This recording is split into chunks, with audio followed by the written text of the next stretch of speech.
Hello everyone, अपन next question करते हैं। ओके, हमारे पास गिवन क्या, हमारे पास गिवन है let F and G be twice differentiable function on R. यहाँ बोल रहा है कि एफ और जी है उस फंक्शन को हम लोग 2 बार डिफरेंशिएशन कर सकते हैं। ओके, और हमारे पास गिवन है कि यहाँ पे जो एफ डबल डैश एक्स है वो किसके बराबर है, G double dash x plus 6 x के बराबर है।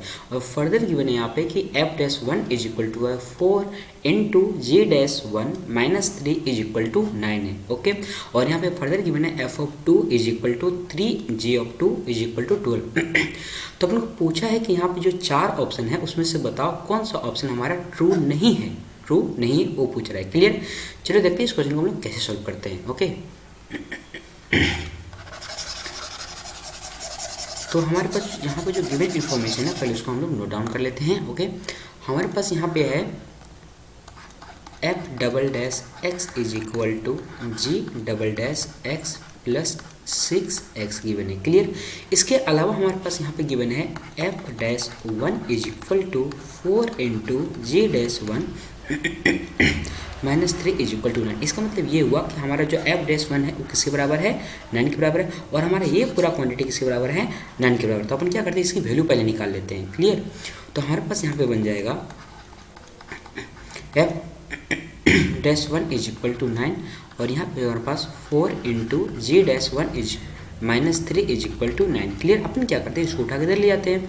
तो हमारे पास यहाँ बन जाएगा 4 into G dash 1 is equal to 12। तो हमारे पास यहाँ पे आ जाएगा G dash 1 is equal to 3। Clear, अपन के पास जी डैश 1 और यहाँ पे एफ डैश 1 निकल गया। हमारे पास फर्दर एक और इन्फॉर्मेशन गिवन है, हम लोग उसका यूज करते हैं। हमारे पास यहाँ पे गिवन है F of 2 is equal to 3 into G of 2, उसके बाद हमारे पास यहाँ पे है इज इक्वल टू 12 है। ओके, इक्वल टू हमारे पास 12 है। तो अपन यहाँ क्या कर सकते हैं, एक क्वांटिटी हमारा इसके बराबर होगा, सिमिलरली हमारा ये वाला इसके बराबर होगा। तो हमारे पास यहाँ पे हो जाएगा F of 2 is equal to 12, और हमारे पास हो जाएगा 3 into G of 2 is equal to 12। इसका मतलब हो गया जी ऑफ 2 इक्वल टू कितना गया हमारे पास, 4। क्लियर, ओके, अब अपन लेते हैं जो हमारे पास यहाँ पे गिवन है, क्या गिवन हमारे पास, इसको अब अपन इस इक्वेशन को लेते हैं। क्लियर, तो हमारे पास यहाँ पे है F double dash x is equal to G double dash x plus हमारे पास यहाँ पे है I think 6x। Clear, 6x है। अब अपन क्या करते हैं, इस इक्वेशन को दोनों तरफ इंटीग्रेट करते हैं, किसके रिस्पेक्ट में, x के रिस्पेक्ट में। ओके, तो हम लोग क्या करते हैं, इंटीग्रेटिंग कर रहे हैं, इंटीग्रेटिंग WRT(x). ठीक है, तो यहाँ पे हमारे पास बन जाएगा, जब हम लोग इसको इंटीग्रेट करेंगे तो F dash x is equal to हो जाएगा हमारे पास G dash x plus 6 into x square upon 2 plus C1। Clear, तो इसको फर्दर सिंप्लीफाई करते हैं तो हमारे पास बन जाएगा F dash x is equal to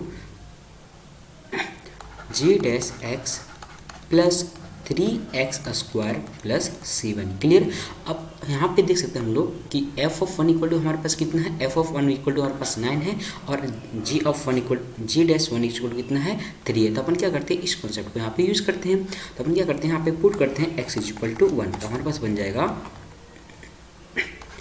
f of f dash 1 is equal to G dash 1 plus 3 into 1 का स्क्वायर प्लस C1। अपन क्या करते हैं, वैल्यू को प्लग करते हैं, तो 9 is equal to 3 plus 3 plus C1। तो हमारे पास यहाँ पे आ गया C1 is equal to 3। Okay, अपन क्या करते हैं, C1 की वैल्यू को हम यहाँ पे प्लग कर देते हैं। तो हमारे पास यहाँ पे हो जाएगा F dash x is equal to G dash x plus 3x square plus 3। Clear, अपन क्या करते हैं, इस इक्वेशन को हम लोग क्या करते हैं, फर्दर इंटीग्रेट करते हैं। ओके, इसको अगेन हम लोग क्या करते हैं, इंटीग्रेट कर रहे हैं, अगेन इंटीग्रेटिंग किसके रिस्पेक्ट में, x के रिस्पेक्ट में। ओके, तो हमारे पास यहाँ पे हो जाएगा f of x is equal to G of x plus 3 into X cube by 3, और प्लस यहाँ पे हो जाएगा हमारे पास 3x प्लस हो जाएगा हमारे पास कितना, C2। आप यहाँ पे कंफ्यूज हो रहा हो, में भी हो रहे होगे कि यहाँ पे कैसे बन गया, ऐसे कैसे बन गया। हम आपको थोड़ा सा याद दिला देते हैं कि आप ये सीखे होगे इंटीग्रेशन ऑफ, मान लेते कोई कांस्टेंट c है और यहाँ पे dx रहेगा, तो इसका क्या होता है cx प्लस मान लेते हैं यहाँ पे कोई कॉन्स्टेंट मान लेते हैं c1, और आप ये भी पढ़ोगे इंटीग्रेशन ऑफ x की पावर n dx। तो ये क्या होता है, ये होता है हमारे पास x की power n plus 1 divide by n plus 1, और यहाँ पे प्लस ये क्या होता है, c होता है इंटीग्रेटिंग कॉन्स्टेंट। यहाँ पे भी हमारा क्या है, इंटीग्रेटिंग कॉन्स्टेंट। ओके, तो इसी कॉन्सेप्ट को हम लोग इसके लिए और इसके लिए यूज़ किए। क्लियर, हम लोग आगे बढ़ते हैं। अब हमारे पास फर्दर इन्फॉर्मेशन गिवन है कि एफ ऑफ 2 इक्वल टू हमारे पास वैल्यू गिवन है। क्या गिवन है, आप यहाँ पे देख सकते हो एफ ऑफ 2 इक्वल टू हमारे पास 12 है और जी ऑफ 2 इक्वल कितना है 4 है। तो अपन क्या करते हैं, एक्स यहाँ पे 2 पुट करते हैं। ओके, तो यहाँ पे पुट करते हैं हम लोग एक्स यहाँ पे 2, तो हमारे पास यहाँ पे बन जाएगा G of 2 is equal to F of 2 equal to हो जाएगा जी ऑफ 2 प्लस ये 3 से 3 कैंसिल हो जाएगा और हमारे पास बचेगा यहाँ पे एक्स क्यूब मीन्स 2 का cube plus 3 into 2 plus c2। अपन क्या करते हैं, वैल्यू को प्लग करते हैं, तो हमारे पास यहाँ कितना है 12 इज इक्वल टू यहाँ पे हो जाएगा हमारे पास g2 कितना निकला है हमारे पास, g2 आई थिंक 4 निकला है, और प्लस यहाँ पे हो जाएगा 8 प्लस 6 प्लस c2। तो यहाँ से हमारे पास c2 इज इक्वल टू आ गया -6। क्लियर, तो जो हमारे c2 का वैल्यू आया अपन क्या करते हैं ना, इस c2 वैल्यू को यहाँ पे हम लोग प्लग कर देते हैं इसमें। ओके, यहाँ पे c2 वैल्यू प्लग करते हैं तो हमारे पास यहाँ पे बन जाएगा F of x equal to आ जाएगा हमारे पास F of x equal to आ गया हमारे पास G of x plus x cube plus 3x minus 6 ये बन गया। क्लियर, अपन क्या कर सकते हैं, यहाँ पे जो हमारा एक क्वांटिटी है इसको उठा हम लोग इधर ले आते हैं, तो हमारे पास यहाँ पे बन जाएगा, तो हो जाएगा हमारे पास F of x minus G of x is equal to x cube plus 3x minus 6। Clear, अब अपन क्या करते हैं, सारे ऑप्शंस को बारीकी से लेते हैं और देखते हैं हमारा कौन सा ऑप्शन इनकरेक्ट है, मीन्स ट्रू नहीं है। ओके, तो यहाँ पे हम लोग देख सकते हैं हमारा पहला ऑप्शन बोल रहा है कि g of -2 minus F of -2 equal to 20। Check करते हैं कि हो रहा है कि नहीं हो रहा है। क्लियर, तो अपन क्या करते हैं, यहाँ पे x equal to for option number A लेते हैं। ठीक है, ऑप्शन नंबर ए के लिए x इक्वल टू पुट करते हैं -2, तो हमारे पास बन जाएगा F of -2 minus G of -2 is equal to -2 का क्यूब और प्लस 3 इंटू -2 और -6। तो यहाँ पे बन जाएगा हमारे पास -8 -6 इक्वल टू कितना हमारे पास -20। ये हमारे पास आया है F of -2 minus G of -2। Clear, अपन क्या करते हैं, दोनों तरफ माइनस से मल्टीप्लाई करते हैं। जब दोनों तरफ माइनस से मल्टीप्लाई करेंगे तो हमारे पास यहाँ पे बन जाएगा, मल्टीप्लाई किससे कर रहे हैं, माइनस से, तो बन जाएगा minus F of -2 minus G of -2 is equal to minus और -20। तो हमारे पास यहाँ पे बन गया G of -2 minus F of -2 is equal to 20। तो हमारा जो ऑप्शन नंबर 1 है ये हमारा क्या है, ट्रू है।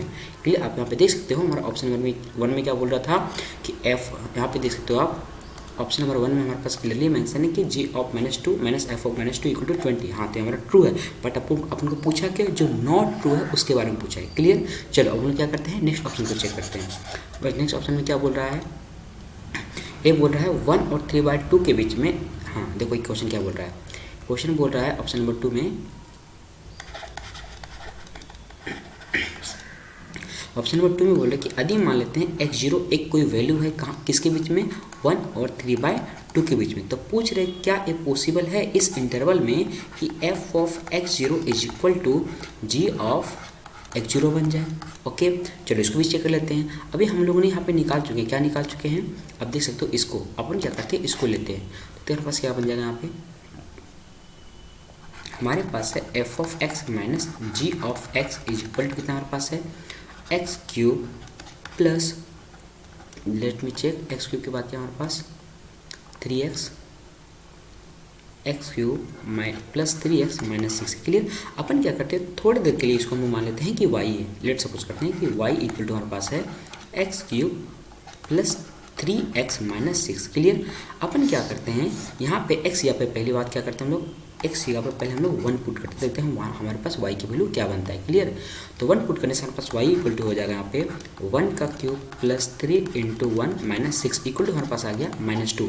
मीन्स x इक्वल टू 1 पे y का वैल्यू कितना आ गया हमारे पास -2। क्लियर, चलो अब अपन क्या करते हैं, x इक्वल टू पुट करते हैं 3/2, तो देखते हैं अपने पास क्या बनता है। हमारे पास हो जाएगा यहाँ पे y 3/2 इज इक्वल टू हो जाएगा हमारे पास 3/2 का क्यूब, ओके, और प्लस 3 इंटू 3/2 और माइनस हमारे पास हो जाएगा 6। क्लियर, इसको फर्दर सिंप्लीफाई करते हैं तो हमारे पास यहाँ पे बन जाएगा 27/8 प्लस 9/4 माइनस 6। अपन इसको फर्दर सिंप्लीफाई करते हैं तो हमारे पास यहाँ बन जाएगा 8 एलसीएम लेते हैं 27 प्लस यहाँ पे जस्ट सेकंड यहाँ पे 2 है 4 नहीं है, हमारे पास क्या है 2 है, तो एलसीएम लेते हैं हो जाएगा हमारे पास 36 और माइनस हो जाएगा हमारे पास 48। क्लियर, सिंप्लीफाई करते हैं तो हमारे पास बन जाएगा यहाँ पे 15/8। क्लियर, यहाँ हमारे पास क्या है पॉजिटिव। आप यहाँ पे देख सकते हो y3/2 कितना आ गया हमारे पास 15/8। अब जरा देखो, लेट सपोज करते हैं जो इसका ग्राफ है एक्स क्यूब ये हमारे पास जिसको माने हैं y = x³ + 3x - 6। Let suppose करते हैं इसका कोई एक रेंडम ग्राफ होगा। लेट सपोज करते हैं किसी भी टाइप का मान लेते हैं ऐसा है, और हमारे पास 1 पे कितना आया वैल्यू, हमारे पास 1 पे आया वैल्यू -2। यहाँ पे मान लेते हैं होगा ये -2, 1 पे मान लेते हैं वैल्यू -2 आया यहाँ पे, और 3/2 यहाँ कहीं होगा। 3/2 पे हमारा वैल्यू कितना है, 3/2 पे हमारा वैल्यू आएगा यहाँ कहीं पे मान लेते हैं पॉजिटिव है। इसको जब ऐसे कनेक्ट करेंगे तो 15/8। तो अब जरा देखो 1 पे वैल्यू है हमारा -2 और 3/2 पे हमारा वैल्यू है 15/8। मीन्स यहाँ से नेगेटिव से पॉजिटिव तक पहुँचने के लिए पक्का एक बार कहीं ना कहीं इस एक्स एक्सिस को क्रॉस करेगा, और जहाँ पे एक्स एक्सिस को क्रॉस करेगा वहाँ पे y = 0 होगा। और जब y = 0 होगा इसका मतलब क्या होगा, f(x - g(x) = क्या हो जाएगा हमारे पास 0 होगा। यदि ये ऐसा होगा तो f(x) = क्या हो जाएगा हमारे पास g(x) होगा। एक कब होगा, ये 1 से लेकर 3/2 के बीच में कहीं भी हो सकता है। इसका मतलब ये हुआ कि जो हमारा x0 1 से लेकर 3/2 के बिलोंग करता था उस केस में हमारा ए पॉसिबल है। मीन्स f(x0) = g(x0) हो सकता है। क्लियर, ये होगा। क्लियर, इसका मतलब ये हुआ कि जो हमारा ऑप्शन नंबर हमारा जो बी है ये भी हमारा ट्रू है, ये भी हमारा करेक्ट है। बट अपन को पूछा क्या है, जो ट्रू नहीं है, तो हमारा इस केस में भी ये आंसर नहीं होगा। हम लोग आते हैं ऑप्शन नंबर सी में। ऑप्शन नंबर सी में क्या बोल रहा है उसको लेते हैं। हमारे पास यहाँ पे है हमारे पास यहाँ पे है f(x), हम लेते हैं ऑप्शन नंबर सी। ठीक है, f(x - g(x) = हमारे पास है x³ + 3x - 6। अपन क्या करते हैं, दोनों तरफ डिफरेंशिएशन करते हैं तो हमारे पास बन जाएगा यहाँ पे f(x - g(x) = 3x² + 3। क्लियर, अपन को पूछा है कि यहाँ की यदि x बिलोंग करता है -1 से लेके 1 तक तो क्या मोड f(x - g(x) क्या एक 6 से छोटा होगा कि नहीं होगा, ये अपन को चेक करना है। लेट मी चेक, यही है कि नहीं है, आई थिंक हाँ यही है। तो अपन क्या करते हैं, वैल्यू को पुट करके देखते हैं। ठीक है, तो अपन सबसे पहले पुट करते हैं x = -1, x = पुट करते हैं -1 किसमें, इसमें। देखते हैं हमारे पास क्या बनता है। ठीक है, हमारे पास हो जाएगा f(-1 - g-1) = हमारे पास 3 × -1 का स्क्वायर + 3। हमारे पास कितना आ गया, हमारा 6 आ गया। क्लियर, अपन पुट करते हैं x = 1, तो हमारे पास क्या बनेगा, यहाँ पे 1 पुट करके बनेगा हमारे पास f(1 - g(1) = 3 × 1 + 3। हमारे पास कितना आ गया, हमारे पास 6 आ गया। क्लियर, लेट मी चेक, यही है, बिल्कुल यही है। आप यहाँ पे देख सकते हो क्या ये हमारा x1 के बराबर नहीं है, x पे ओपन। इसका मतलब ये हुआ कि जो f(1) है -g(1) है, और हमारा जो f(-1) है और हमारा यहाँ पे g(-1) है, इसका वैल्यू क्या है, ऑब्वियस की बात है 6 से छोटा है, और ये भी क्या है 6 से छोटा है। तो हम लोग कह सकते हैं इसको देख के कि हमारा जो f(x) है और -g(x) है वो क्या है, मोड लेने पे हमारा 6 से छोटा आ रहा है, क्योंकि हमारा यहाँ पे क्या है, ये 1 के बराबर नहीं, 1 से थोड़ा पीछे है। क्लियर, इसलिए हमारा ये भी ट्रू है। क्लियर, तो हमारा ये भी आंसर नहीं होगा। हम लोग आते हैं ऑप्शन नंबर डी में। आप खुद कॉमन सेंस लगा सकते हो, हमारे जब 3 ऑप्शन ट्रू नहीं हो तो ऑब्वियस की बात है फोर्थ हमारा ट्रू होगा। फिर भी हम लोग चेक कर लेते हैं कि